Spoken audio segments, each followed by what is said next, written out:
Hello and welcome back to the NFL DFS Slate Breakdown for Week 16, the main slate. We are here. We are at the very tail end of this season. Crazy how quick it has flown by, but nonetheless, we're here and there's money to be made. But before we get into the slate, come join us at LineStar. We have some epic promos going on. We got the sleeper with the sleeper of all sleeper promos with $500 first time deposit match.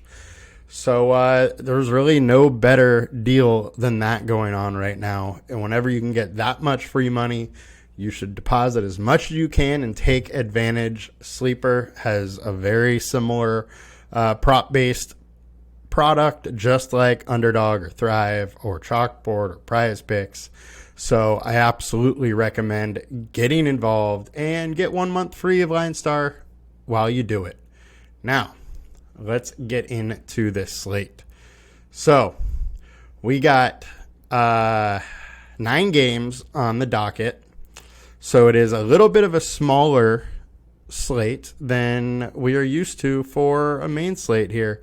But nonetheless, there's still a lot of stuff to break down here. So, we got 9 games. There is Detroit, Minnesota, 47 total. Indianapolis, Atlanta, 44-5. Dallas versus the Dolphins with 50. Those are the 3 higher scoring game environments. Now, as always, we got to talk about some of the faster paced ones. So, Indianapolis, Atlanta is likely the fastest paced game on the slate. I really like that one to, focus on here. I think it's not going quite as high owned, and there's some real interesting pieces there. The next fastest is Cleveland versus Houston. Unfortunately, likely without Stroud there, which will hurt that game environment, but Flacco's been playing pretty well. So, I wouldn't totally forget about everybody in that game. And then after that, there's a big break in speed, but the next one is that Miami and Dallas game. So while it is still one of the faster ones of the week, it does project for quite a few less plays than that Indianapolis, Atlanta, or Houston, Cleveland game. Those are the definitely the games that I am focusing on a little bit more. But there are a couple other spots that I am interested in, and we're going to go over that right now. So, quarterback-wise, our high-owned guys, we got Nick Mullins, we got Justin Fields, Baker Mayfield as the 3 guys that are, pulling away from everybody else ownership-wise. Get into Mullins here. Look, he's got a great alert score, good matchups, and he produced last week. 300 yards, 2 touchdowns. Yeah, he had 2 picks, but he was moving the ball, he was producing, and I think a lot of people are going to go there. He obviously is looking pretty good as far as a projection based. He has some good weapons to throw the ball to.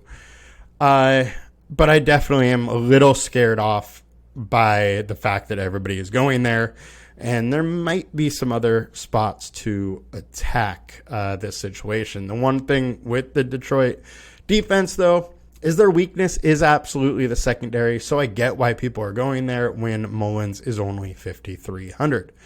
Does make some sense, and I would have a little bit.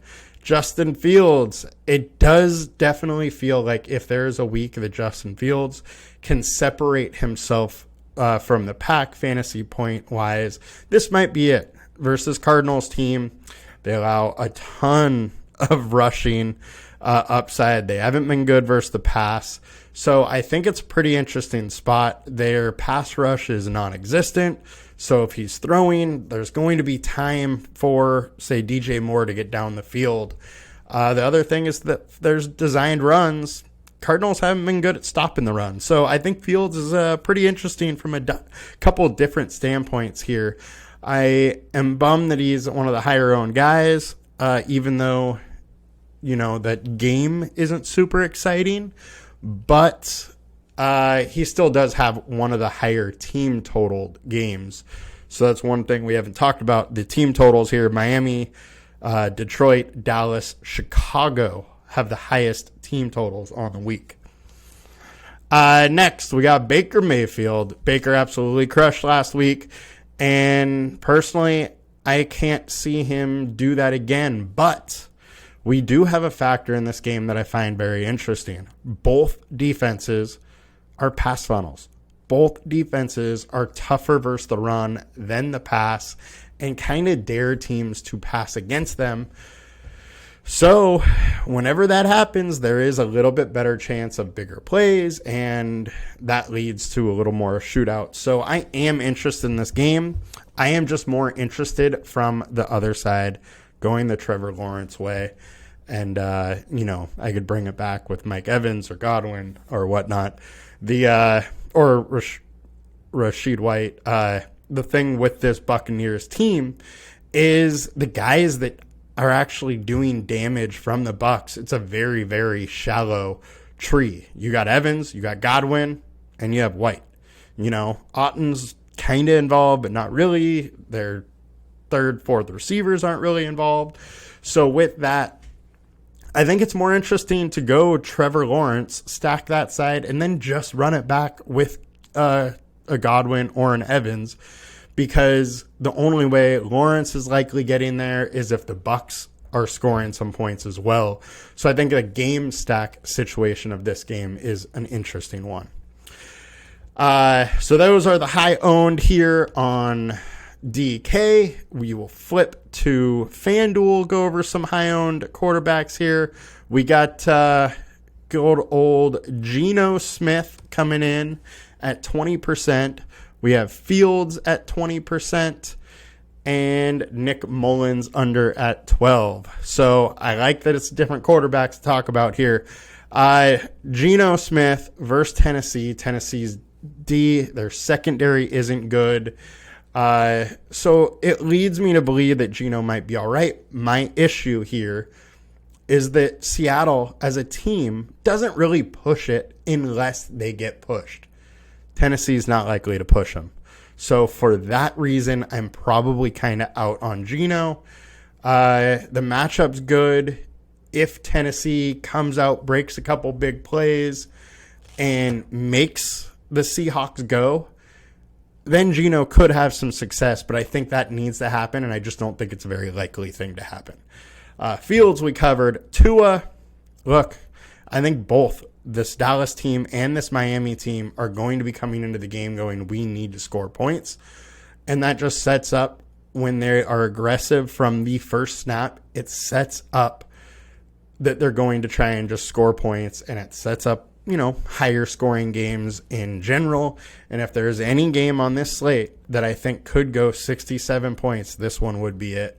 So the Tua stacks, the Dak stacks, I think are both in favor, and Dak's kind of going low owned. He's expensive, but he's going low owned, so it's definitely in consideration for me. Now let's get over the matchups, and we can talk about a few more quarterbacks here. So Trevor Siemian has the matchup of all matchups. It's also a rivalry. He used to play for the Commanders, a revenge spot. He used to play for the Commanders, and now he's getting a start for the Jets in a great spot. I am definitely intrigued by what Siemian can do. Everybody's been torching Washington, and who knows? Maybe Siemian can do it as well. He is fairly cheap. If Tommy DeVito can put up 22, he's got to be able to do something, right? Next, Mayfield. Talked about him. Good spot. Bryce Young. I just can't trust Bryce Young. Hasn't really done anything. Upside at 20 this entire year. I don't care how good of a matchup is. I struggle to get there. Joe Flacco versus Houston. 3 solid games in a row. The last 2 both around 20 points. He has been slinging it. The issue is no rushing upside. So say against Jacksonville, 300 yards, 3 touchdowns. That's about his ceiling. And that ceiling likely isn't going to win you anything. Levis, it's a decent spot. Hard to trust him as a quarterback. Nick Mullins, he's going high owned. He's very interesting. He's cheap. There's a lot of ways this one could go right. He's got playmakers to throw to. Detroit can push the pace. It's in Minnesota. There's a lot to like there. And T-Law, we talked about that one. I'm absolutely intrigued there. Now, getting over to running backs, our high owned on DraftKings. Let me just make sure. Yep, I am on DraftKings. All right, so our high owned on DraftKings, we got Rashid White, we got Ty Chandler, we got Devin Singletary. Those are the three, and it's something that I find very, very interesting that those three are the high owned guys. The reason being, all of them are in tough spots. You got White versus Jacksonville. They have been very, very good on the ground and stopping rushing all season long. Detroit, good against the running back. Cleveland, good against the running back. Cleveland's D has fallen off a little bit towards this tail end of the season, but still very, very solid versus the run. So I think it's an interesting spot where the ownership is going towards these tough matchups, and that's kind of an easy sign for me to want to jump off. And I think there are some pivots we can go to in much better matchups. Now on the FanDuel side, three highest guys, Rashad White, Devin Singletary, and Chuba Hubbard. Chuba Hubbard is definitely a little interesting. He has been crushing it. 87, over 100 all-purpose yards last week. Just didn't get in the end zone. Week before, 96 yards, 104. He's been pretty solid lately. He just got to get in the end zone. The only issue is that Panthers offense just isn't that good, so it's not going to give him many scoring opportunities, but he could kind of get it done. Kenneth Walker, I don't mind. Gibbs, I don't mind. A-Chain, I don't mind. ETN, tough matchup, but he is pretty good. And Hall has a very good matchup here. Let's get into the matchups now. So, on top of it, we got Khalil Herbert. Khalil Herbert issue here is we don't really know if it is going to be Khalil Herbert or Foreman, and it's tough to take one of these guys in a timeshare. He's at least 5,100 in a great matchup, though. Whoever is RB1 for the Bears is extremely interesting in this matchup. Breece Hall, we talked about that. Great matchup. Washington Redskins haven't been able to stop anybody, and we know what the Jets want to do is they want to run the ball. They want to use Breece Hall. I think he's in a fairly interesting spot. Travis Etienne. So Tampa Bay has been a very good rush D for the last few years, but they've had a lot of injuries. Vita Vea has been out the last few weeks or been banged up and playing through injuries, and that has just made a huge difference for this team. But if you look, still pretty good running backs that have done stuff for them. And Travis Etienne absolutely falls into the pretty good running back category.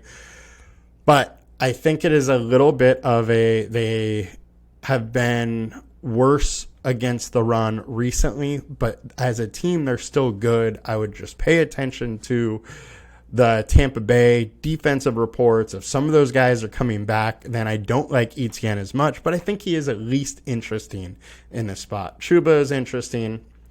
Looks like it might be the Antonio Gibson show again this week. I don't believe Brian Robinson has practiced up to this point. Obviously, you need to pay attention to the injury report come Sunday, but Gibson's in a very interesting spot, as is Kenneth Walker and Derrick Henry. Seattle has been awful to running backs, so do not mind taking some King Henry there. And you always got to bring up the Miami running backs, although it is impossible to project who's going to get the touches there. Now, on to wide receiver. Our high-owned guys, we got Justin Jefferson. No surprise with Mullins getting that ownership. We got Jonathan Mingo, who is just a projectable value piece. Now, I don't think he's in an absolutely great spot, but at least he's getting some targets, and he's very, very cheap. Drake London. So I'm a little upset that it's not Ritter playing here. The reason being, Ritter has been way, way better at home than away. And when he does, he targets Drake London a lot. Drake London has done very well at home. He's averaging over 70 yards per game at home. He's absolutely interesting. I think part of that is just that London has played better at home, but maybe it's just Arthur Smith's play calling is a little bit different. But this game environment is one that I like a lot. It's going to be high paced. A lot of plays are going to happen. Indianapolis has got into shootouts for bad teams all season long. No reason for that to stop now. So I'm absolutely intrigued there. Elijah Moore's got targeted a lot with Flacco, and he's cheap, but I would way rather Amari Cooper. Garrett Wilson, just a great matchup. And CD is in a good one, as well as DJ Moore. Now on to FanDuel. High owned, we got Calvin Ridley, CeeDee Lamb, Tyreek Hill, Josh Downs, DJ Montgomery. I haven't seen what's going on with Pittman, if he is going to play or not. No, he did get hit pretty hard last week, but I haven't seen the updates yet. If he's out, obviously DJ Montgomery, Josh Downs all kind of look pretty interesting for this week, as it's going to be a high-paced game. Ball's got to go somewhere. Calvin Ridley, Zay Jones, Evan Ingram, I think are all very interesting in a game environment I like stacking that side of the ball. CeeDee Lamb is obviously an every week consideration, as well as Tyreek Hill. And if we go to the matchups here, Garrett Wilson, very top. DeAndre Hopkins, very top, in great matchup. Justin Jefferson, Tyreek Hill, Mike Evans, all guys that we really, really like to play, that have huge upsides and in good matchups. Don't mind going to them. And this is probably why some of the high-owned running backs are some of the guys that, are slightly cheaper and maybe not quite as good a matchup, because people are probably going to be paying up for these top-end receivers instead of getting a little wild and going with the cheapies. If we look at wide receiver 2, we got Tyler Lockett in a very, very interesting spot versus Tennessee, and we know he can go off.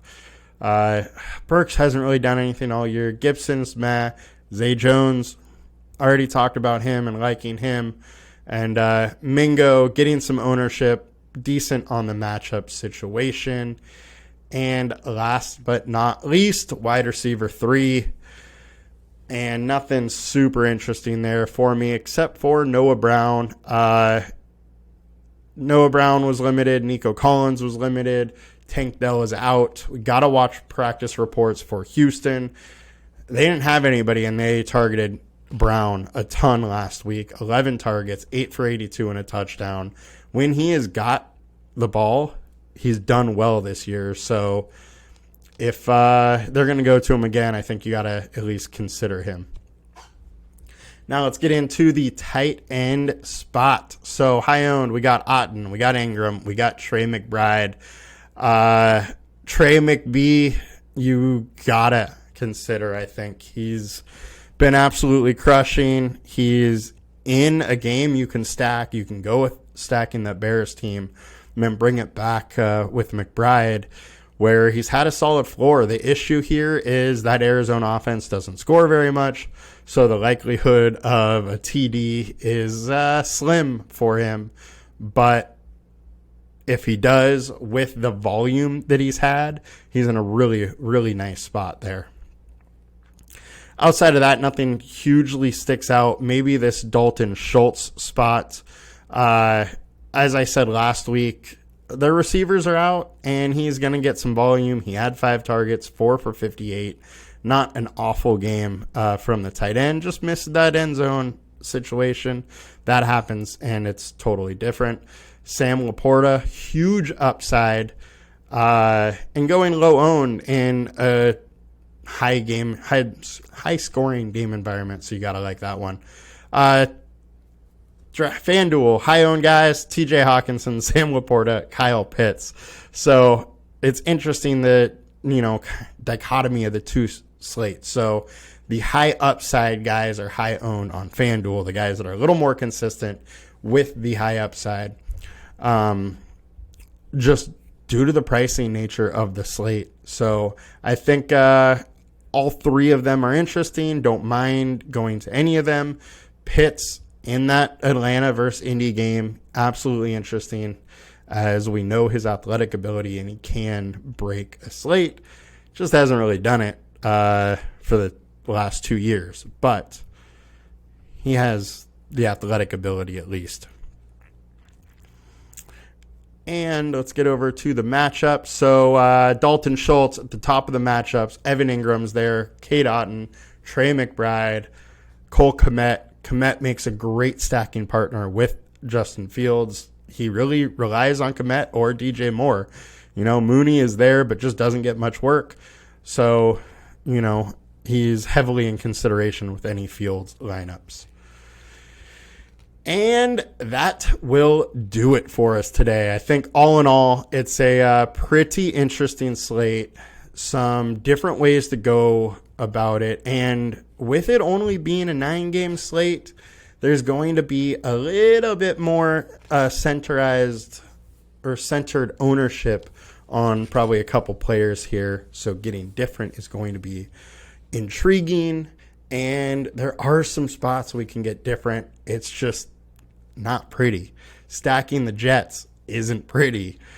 Stacking the Falcons or the Colts isn't pretty, but they're all spots we could go. And then there's also Jacksonville, who T-Law, has started producing a little bit for fantasy towards the end of this season. But that'll do it for us today, guys. Have a good one. Good luck.